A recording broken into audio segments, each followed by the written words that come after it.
Thank you for tuning in to MacroView Television and welcome to a brand new edition of Taiwan Outlook, the program that presents the faces and the stories on Taiwan.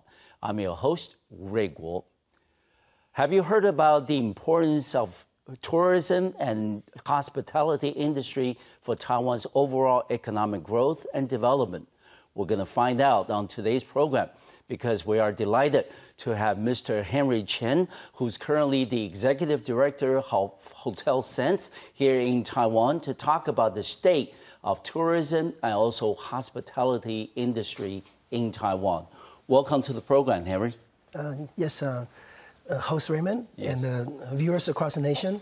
My name is Henry Chen, and I'm the Executive Director of the Hotel Sense, and also the President of Marshall Zen Garden, Shaoshuai Chanyuan, and a restaurant called Wonderful. And I've been involved in the hospitality industry for more than 15 years. Good. And Henry, it's a delight to have you on the program. Thank you. First of all, tell us a little bit about yourself, including your education. I understand you went to school in, United States and also in Japan.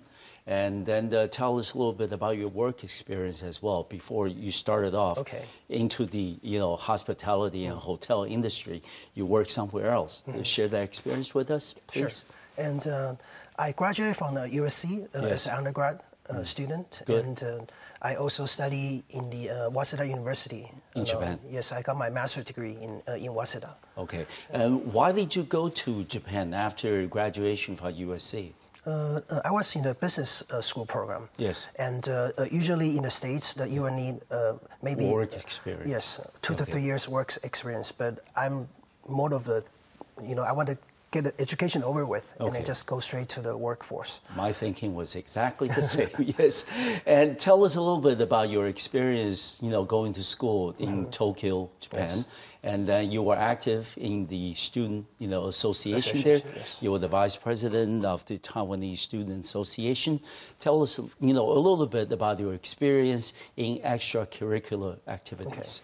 Okay. First of all, the Taiwanese Tokyo Student Association is a very big association. We have about 5,000 student members. 5,000? All across the universities from the great Tokyo area. Okay. So it was, very fun and also, a lot of work, because you always try to, organize activities, with a lot of people involved. Yes. And I remember we used to organize, ski trips to Hokkaido every winter.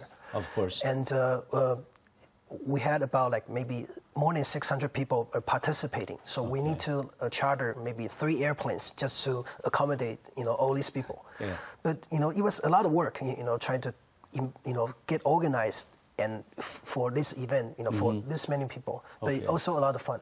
Okay. And how did that experience help you in terms of later on when you launch your career in the hospitality industry? I think it helps me a lot. First of all, I think hospitality is always about taking care of people. Yeah, exactly. And, I was so glad that, during my student, period, I was able to be, involve myself in sort of a service kind of, atmosphere. Taking care of people and, but first I didn't know that later on it would be, became my job. Yes. But then, during the process, I really learned a lot. Okay. And Henry, let me ask you, how did you decide that hospitality is the area that you want to build your career on? I mean, first of all, what is your definition of hospitality? For a lot of people, it would mean that, making reservation for people at a hotel or, tourism destinations, or, receiving VIP guests, and make sure that people are comfortable, staying at the place where you are the, the organizer or the host. I mean, what is your definition of hospitality? The fine dining, and the fact that I used to live in the States and live in Japan, so I got a chance to travel, almost everywhere in the world. Okay. And so I stay in a lot of hotels. So from that experience, I sort of, for me, hospitality business or industry is always about, if I were to give a very strict definition, it would be hotel plus dining. Okay. So, and that's basically what I do now. Okay. And let me ask you, once you're in the hospitality business, what is the most appealing part of the industry that attracts you the most? Is the, for example, the organization of someone else's itinerary in your hotel, or is it making people feel like this is my home away from home? That sense of satisfaction that is most appealing to you. Which aspect? I think it's seeing the customers, they're really satisfied, with whatever you're providing them. For example, I mean, for the restaurant, like people really actually like the food, and then they went home with a happy experience. Yeah, big smile on their faces. Yes. And also for the hotels, yes, like you mentioned before, the home away from home. But I think in order to provide that, it has to be more than what they would get in their home. Yes. They're also exactly more, because we're also trying to preach about good service. You would get to use the newest amenities in hotels. Basically we try to have guests that they can just come in person. They don't need to bring anything, and they would go home with a lot of good experience. Yes. And since maybe about 10 years ago, I believe that Henry, our government has long identified tourism and hospitality industry as one of the star industries for Taiwan. What is, in your observation, what is the state of tourism business and also hospitality industry in Taiwan today? Is it still growing? Because we know since 2008, there's been thousands of mainland tourists, for example, coming into Taiwan. And is it a market that's pretty much saturated, or is it the market still growing, still expanding? What is your view? From my observation, I think the market is still growing. I mean, last year, I think we have about almost 10 million foreign visitors. Yes. And of course, most of the percentages come from mainland China. But I think we still need to give government credit for opening up our market to the Chinese travelers, because nowadays these are the people with a lot of spending powers. Of course. So I think because having them in Taiwan really boosts the local retail, the overall hospitality economy. Industry here. Yes, and according to government numbers, that in the month of August in 2015, there are over 890,000 foreign visitors to Taiwan. And out of that 890,000, about 41% came from mainland China. Do you think that as an operator in the hotel business, do you think there's a heavy dependence on Chinese tourists coming to Taiwan, or is it indication that we can do more in other markets to help Taiwan diversify? Yes, because I think it's a little bit risky that we're solely depending on the Chinese travelers now, because as you know, there's always going to be political uncertainties. Whenever they want to close the tourism. Yeah, the tourism. Then we're forced to, then the Taiwanese travelers might be cut by half. Yes. So I think we need to explore, other regions in the world and try to bring more people.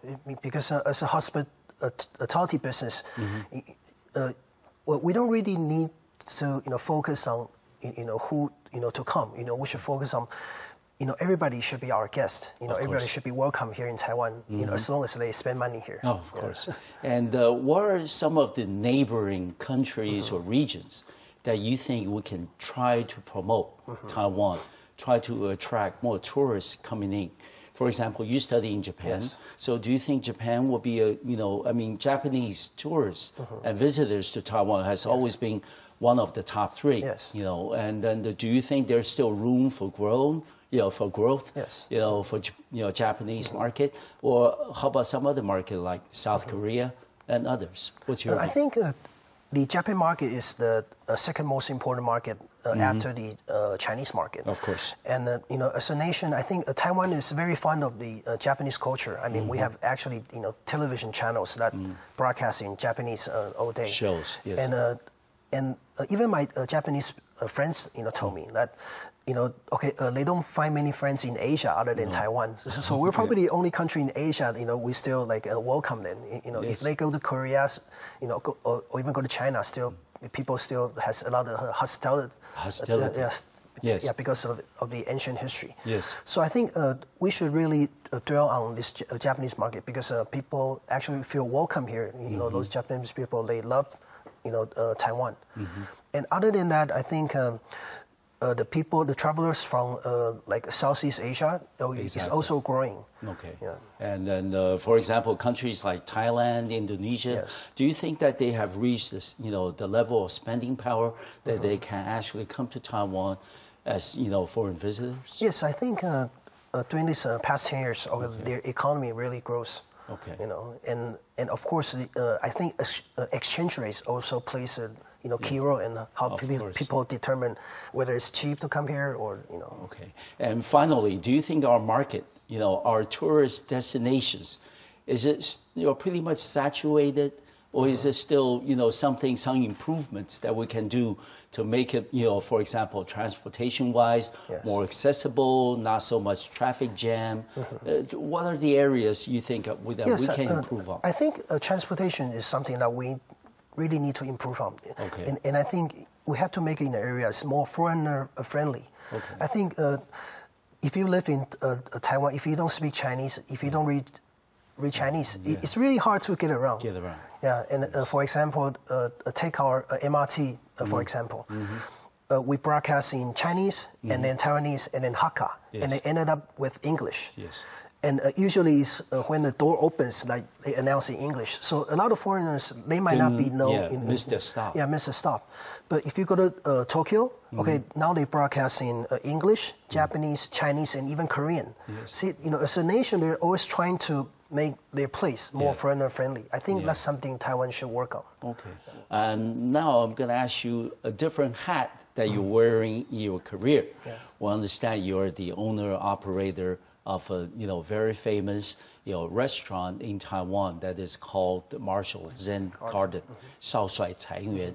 Can you tell us a little bit why, under what circumstances that you decided to take over the former residence of a military general, Zhang Xueliang, and turn it into a very well-known local attraction, and very well known for its history and for the food.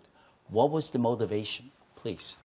First of all, Marshall Zen Garden, it really has a lot of history behind it. Okay. It was built almost 100 years ago by the Japanese during the Japanese colonial period. Okay.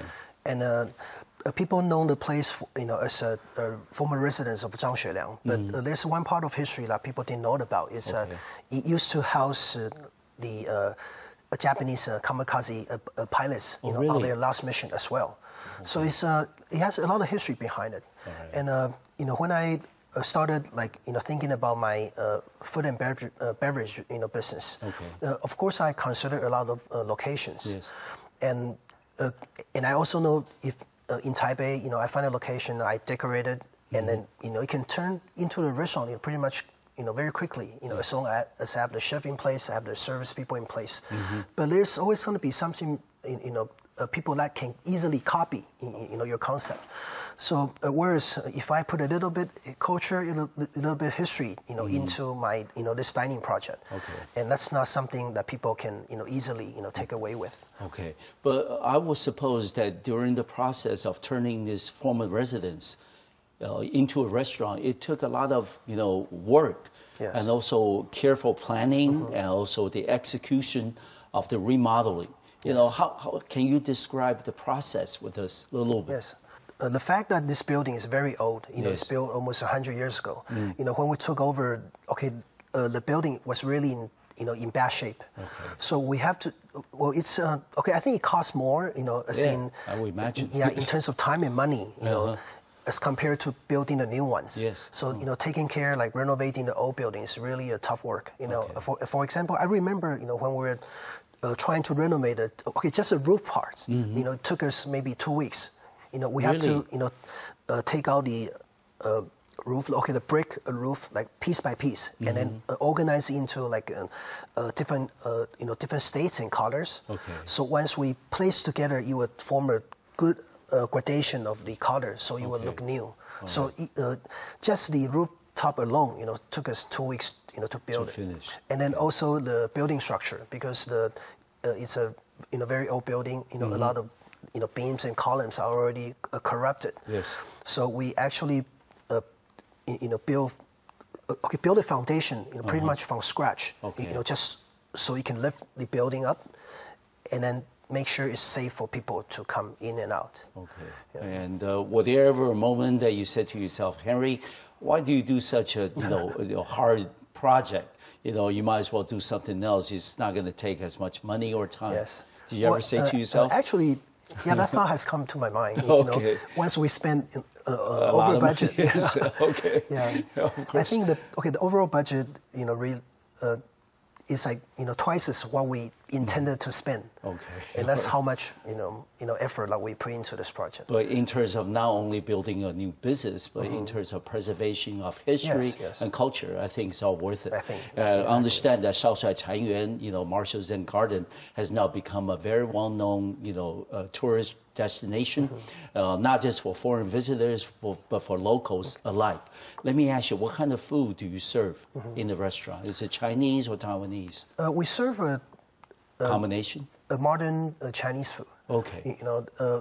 I would like to compare this to maybe the Japanese kaiseki ryori. Oh, okay. So, our dish is present in, very well presented. Okay, all right. And do you think that the success that you have had with, Shaoxai Caiyuan, is it because the history, the culture of the residence itself, or is it because of the food and service that you offer to people? I think it's a combination of everything that you just mentioned. Okay. And of course, as a restaurant, you always need to make sure that people like are the eating. Food. Yes, they like the food. But I think also because with a little bit of culture and historic touch. Okay. People they're not just eating the food. They can go home with a lot of experience. They can see the former residence, and we still have a lot of his stuff under preservation that people can actually look at it. Okay. So I think it's an overall the bundle of these experiences. Okay, and let's talk about another project that you are doing in addition to the hotel and the restaurant, which is a cafe. Yes. It's called Wonderful Cafe. You're talking about food and beverage business. And let me ask you, why did you decide to start a cafe, and it has a title of Wonderful? So I suppose you sell some wine selection in the restaurant. Yes. Please. Actually, I think Wonderful is probably the biggest wine-themed restaurant here in Taiwan. Okay. And the place is about 300 ping. Okay. Of a it's space. Quite sizable. Yes. And inside this 300 ping, there's a big dining area, and there's a wine shop and a wine bar, and also the big wine cellar. And other than that, we also have our own bakery store. So we basically make our own, bread and cakes, for our customers. And why is the name called Wonderful? Because I think I'm trying to advocate a new style of living. It's more like European style. If you go to Europe, they always eat food with their wines, or drink wine with food. And that's something that I want to preach about. This relaxed, this living style. And that's why I call it Wonderful, because I want. I hope that the wine will make people's life wonderful. Okay, good. And let me ask you, Henry, what is the local reaction from people who visit, Wonderful? Do they, go for the wine? Do they go for the food? Go for the, service? Or is it a combination of all of these? I think it's a combination of it, because we really offer an environment that people, once they come into my restaurant, just the surrounding itself will make people want to order wine. Okay, yes, okay, and then also the food you serve in at Wonderful, I suppose is Western style food. Yes, it's more Italian and Spanish. Okay, good. And since you're being in the hospitality and also the food and beverage business, let me ask you: do you think Taiwan's food and beverage business industry can stay competitive after the series of food scandals that we have suffered, in the last 2 years? Yes. What do you think? I think the previous food scandals really shattered our faith. Image, yes. Yeah, and in believing that Taiwanese food is always safe. Okay. So I think we really need to work from that. But first of all, I think as a restaurant owner, you always need to operate your business in good ethics. Of course. That means like sourcing, good products, sourcing safe products. Ingredients. Ingredients so people can eat safely. Okay. Yeah. All right. And given the fact that we are now, living in a globalized village, and the kind of information that, comes out, the local press, the other side of the world will learn within a day or even less. And how can we then try to recuperate from the food scandals that we suffered, in the last 2 years, and try to rebuild the image? Because, for example, I have some, friends in Hong Kong. They told me, through email and phone calls and things, say, Raymond, we used to love to come to Taiwan for food. But after the food scandals, they're very reluctant. If they do visit Taiwan for business, for example, they will just stay in the hotel where they're staying. And they're not going to venture out to, retail dining places or to the night market. Do you think that, there should be some efforts, not just by the government, but also by the private businesses in the food industry to try to recuperate our image and standing in the food business? What do you think? I think, as a restaurant owner, myself, I think a lot of the purchasing, of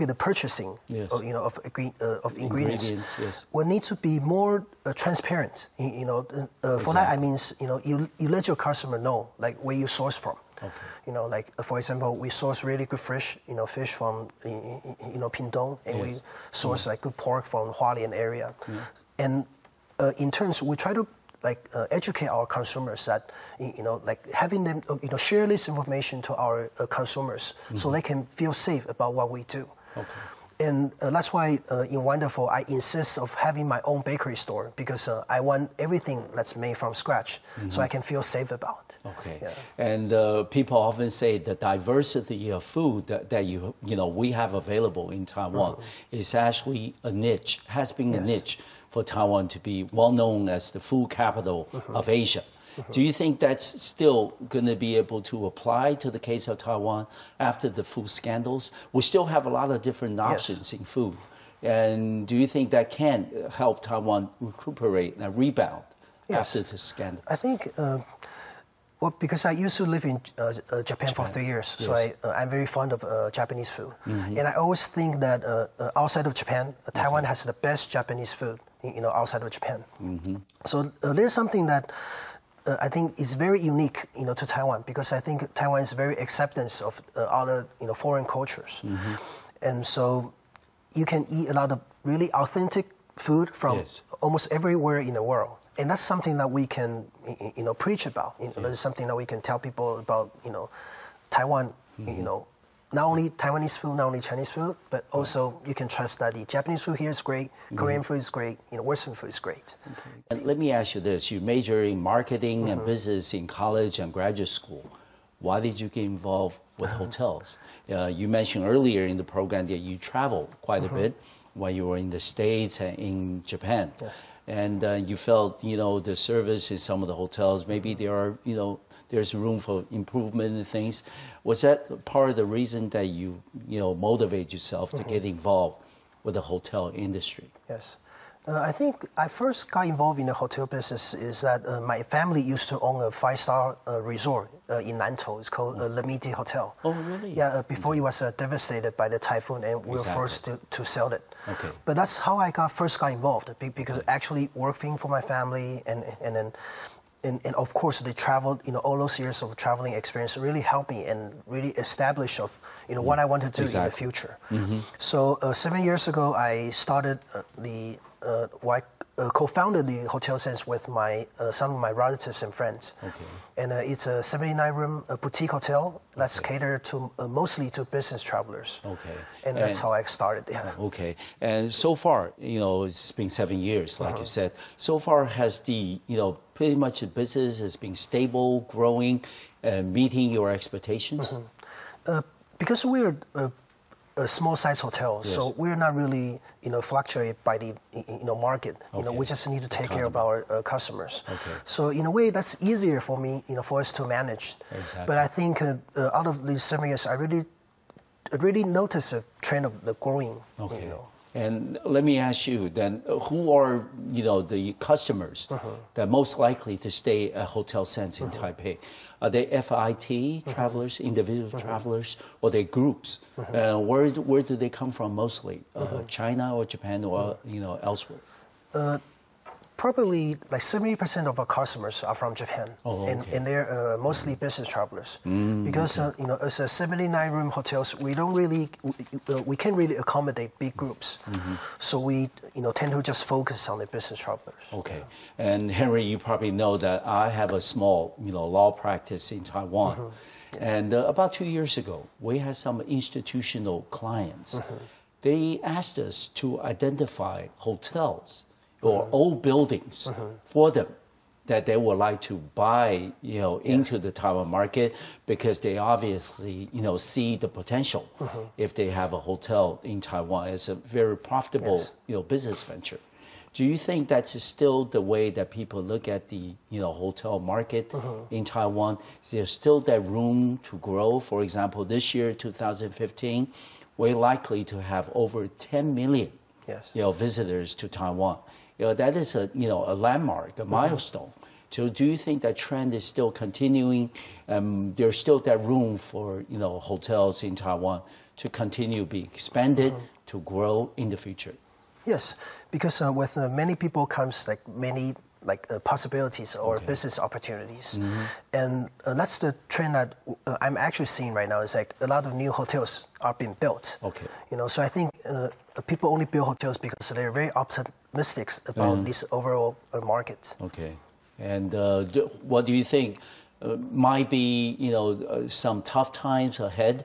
If we have too many hotels in Taiwan, the market is going to be saturated, and then suppose non-economic factors has had an impact on Taiwan's tourism business. So do you think that would be very difficult for some of the hotels to survive? Yes, I think because we're very dependent on the Chinese travelers, so it could be a risky investment. But we're hoping that they will keep coming. Factors. Yes. But I think also the biggest challenge of building all these new hotels is about finding the right workforce. Finding the people who can do service in the hotel. I think that would be the biggest challenge. Okay, has that so far been your experience in managing Hotel Sense? Is it hard to find qualified personnel to take over the responsibilities? Yes, I think it's very hard because as a nation, I think people they don't necessarily like to work in the service industry because maybe the pay isn't that good. The working hours, long hours. So for us, I think for a lot of hotel operators, alike, it's always going to be hard, trying to find a good personnel that can actually provide a service for our customers. Okay. So we're always trying to find these people. Okay, and Henry, let me ask you. Your Hotel Sense is located in Taipei on Lingshan Beilu, right? Have you thought about somehow trying to have a community marketing strategy to try to promote not just Hotel Sense but also other business establishments in the neighborhood? The example that I often use is like Taipei Shi. Yongkangjie. Yes. That community there has a collective marketing strategy. They after the connection, the completion of the MRT line, a lot more tourists, especially those from Japan and Korea. Yes. They often visit Yongkangjie because of the promotion and the marketing strategy. Is that something that you have thought about, possibly could be applied to the business establishments in the Zhongshan Beilu, Lingshan Beilu area? What do you think? Yes, I think the key roles about marketing a hotel is always about convenience and comfort. All right. And comfort means that providing good amenities to people who stay in your hotel. Yes. And convenience really means the location, and it's all about the things that you just mentioned about how convenient is your location, like how close are you, close by to the nearby restaurants and everything. Okay. So Hotel Sense, we work closely with our neighboring restaurants. Okay. We try to have our guests, for example, our guests can carry the hotel room cards, okay, and then get certain discounts from the nearby shops. Good. And for that, because one hotel. Okay, there's only so much that we can provide, within a single building. Of course. So we try to if we work closely with nearby shops, then we can sort of expand our locations, to cover more areas. Yes. All right. And let me ask you, what would be the suggestion that you have for hotel operators all around Taiwan to try to, maybe work together as an entity? And then try to promote not just their own hotels, but also the community economy as well. Because if your hotel is doing well, that means other restaurants and business establishments around you will be doing better. Yes. Do you think that's a strategy and thinking for many of the operators in Taiwan? I think. Okay, currently, from what I observed, most hotels, they are doing their marketing alone. Yeah, individually. But, yes, and I think they should gather all the resources, and so they can build a bigger pie. Yeah. Okay. And Henry, another thing I want to ask you is, hotel operator yourself, how has the rise of internet changed the way that you operate and manage your business? For example, if I travel. For business, of course, the office will arrange the, transportation and things, hotel for me. But if I travel with the family, a lot of times my wife will go on internet and identify, the hotels that are, suitable for us when we travel. And then I would suppose with the rise of the internet in the last 10 to 15 years, there has been a huge avenue opened for hotel operators to try to attract customers, not just from Taiwan, of course, but from Japan or on the other side of the globe.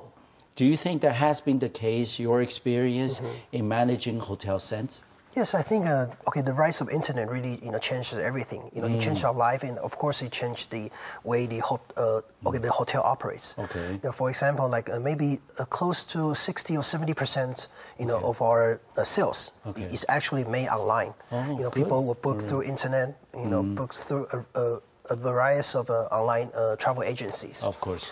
And nowadays, nobody really call hotels anymore. So so our staff, they really spend a great deal of time trying to answering questions from internet. Okay.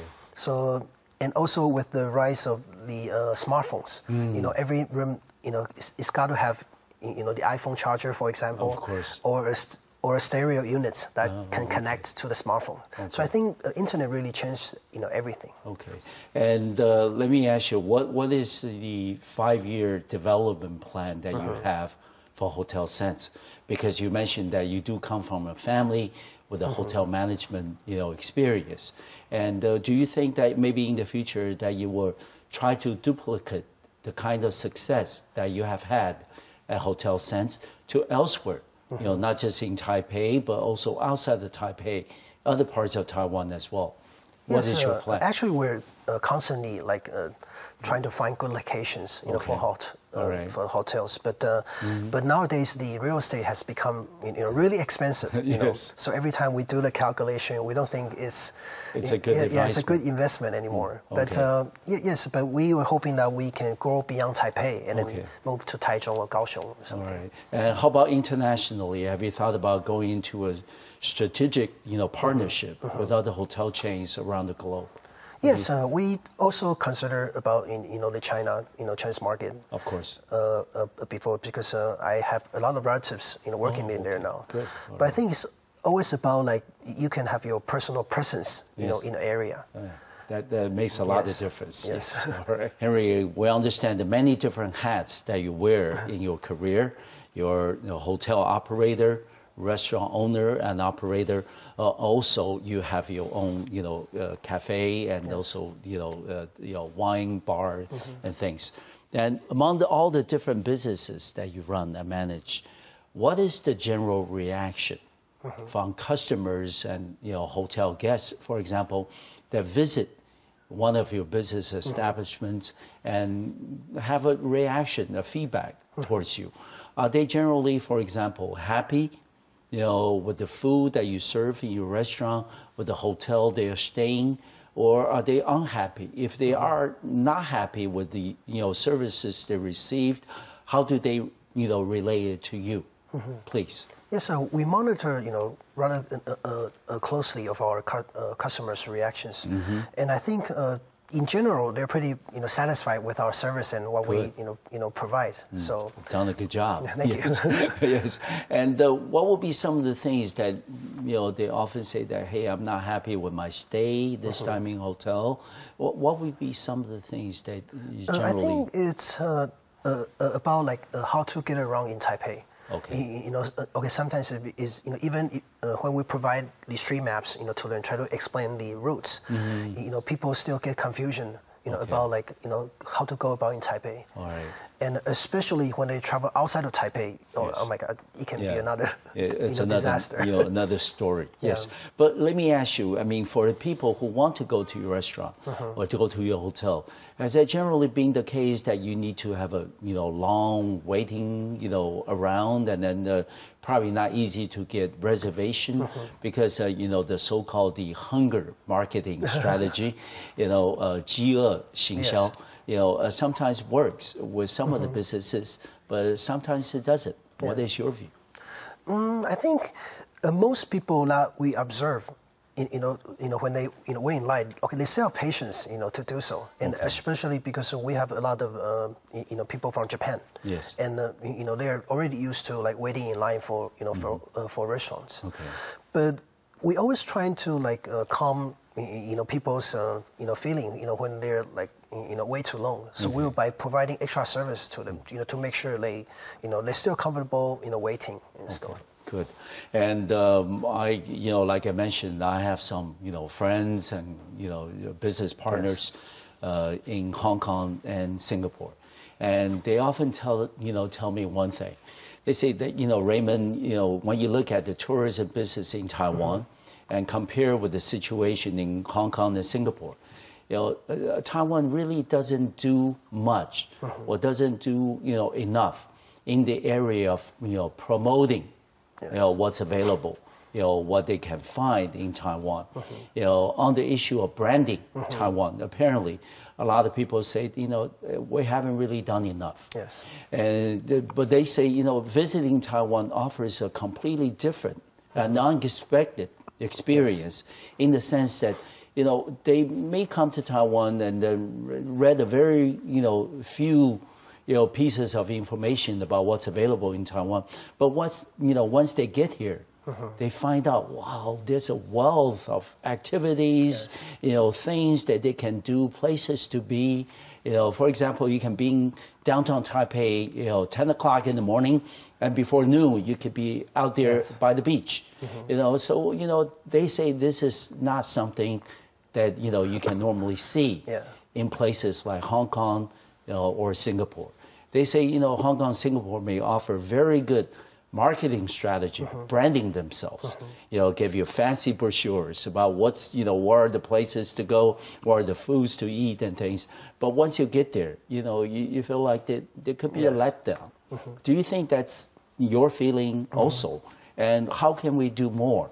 Not just the government, but also business, to try to promote and branding Taiwan in the process. I think it's true that to a lot of foreigners, Taiwan became very one-dimensional. For example, my Chinese friends, they only know about Alishan and Sunmun Lake. Yes. And my Hong Kongese friends, they only know about night markets. Okay. And my Japanese friends, they come to Taiwan because they think it's cheap, to buy stuff. Exactly. So, but I think Taiwan has a lot to offer, beyond that, because we are a very dynamic. We have a very dynamic, history, a dynamic, culture. And I mean, we have like the buildings or sites from the Dutch control period, from the Qing dynasty, from the Japanese colonial period, and not to mention we have a great diversity of Aborigines people. Yes. So I think all those things, should be, people should look at Taiwan, as a whole. Okay, not just some some tourist sites. Yes. Because as a nation, we have just so much to offer. Like you mentioned before, Taipei is a city of great convenience. Yeah. I mean, there's nowhere else in the world that within 1 hour drive you can find hot spring, sea, mountain. Yeah. Exactly. So okay, this this location, this our convenience is something that we should tell the foreigners about. Okay, and what would be some of the challenges that Henry, you see in the hotel and hospitality business? For example, you mentioned earlier that you have a hard time finding the right personnel to do the jobs at the hotel. So do you think in terms of education, especially vocational education, that we can do more, that the school can produce the kind of personnel that are qualified and needed for the businesses? Yes. Would that be one of the suggestions that you would like to make? Yes, exactly. Because when you think about service, it always comes from people. Yeah. So I think the language proficiency is very important. If you want to provide service to the foreigners. Yeah. So I think the Taiwanese education in general really need to boost the English skills, of our overall workforce. Yes. Or else, compared to Thailand, they already they're born speaking, English. Yes. So there's a lot of competitive, with these nations because we always trying to bring more guests, and they are trying to do the same as well. Okay. And another related area that Henry, that you and I probably both have discovered in the recent years, is the lack of direct foreign investment, into Taiwan, especially with the booming tourism business, hospitality business. We need more influx of direct foreign investment into Taiwan. However, there are people, saying that Taiwan, in terms of foreign direct investment, there are some very difficult areas to break into. But not just in terms of hospitality and hotels, but in terms of some of the manufacturing business, in terms of some of the chemical or some of the heavy-duty stuff. They're gonna have a hard time finding the right land, the right skilled laborers, and then also they don't really have the time or the ability to deal with some of the environmental groups, for example. So that's why a lot of the foreign investments have not been coming to Taiwan in the recent past. So what would be your suggestion in terms of making Taiwan not just more visible internationally, but also more attractive, for tourists, for visitors, and also for investments to come into Taiwan, to make that investment and make the business, that make the investment think that, hey, this is a worthy venture in Taiwan. What would be your suggestion? I think it's about making Taiwan more foreigner friendly. There's a lot of stuff that we can do, like building a better infrastructures that people, the non-Chinese speaking speaking people can feel comfortable about. Of course, as you mentioned earlier, the good workforce, a continuous supply of workforce that people can hire, then can actually work for the foreign companies. And also, I think a lot of the reasons that people stop coming, investing in Taiwan is about a lot has to do with political uncertainties. Yes. And once we take care of that, I think because now we can present to to the foreign companies that we have a steady supply of foreign travelers. For example, 10 million. That's almost half of Taiwan's population. Yes. So with the inflow of tourists, you would actually make this pie bigger, and people would start. Like when I observe, on the hotel industry, you really see a lot of international global brands start coming to Taiwan. But whereas maybe a couple of years ago, they don't even consider investing in Taiwan. Yes. So with the help of tourists, I think for hotel industry alone, we can start to see a lot of the foreign direct investments here. Okay. Yeah. And finally, Henry, let me ask you: you're already in the food and beverage business, and you have restaurants, and also you operate a hotel. What's next on the agenda for you? Maybe we'll have you back on the program in about a year or two. What would be something that you would like to venture into next? Well, I will try to expand my restaurant. portfolio and I'm actually already working on one, currently. All right. So we'll hopefully, keep it secret. Yes. All right. And what would be your recommendation to people who might be interested to join you, for example, and others in the hotel and hospitality business? How can they better prepare themselves before they come into hotel and hospitality? I think you always need to differentiate yourself, with all these hotels or restaurants that, that's out in the market, you really need to, needs to stand out, for people to notice you. Right. So I think, as a new, restaurant or possible restaurant, operator, that you have to think in advance, like, what do you want to do? Like, what you do is, different. And once you figure that out, then, you can go into this business. Right. Well, Henry, it's been truly a pleasure to have you on the program today. I certainly learned a lot from our conversation. I want to wish you all the best in the future in all your personal and professional endeavors. Thank you. Thank you very much. All right. Thank you very much for watching our program today. I'll see you next time on MacroView Television. Thank you.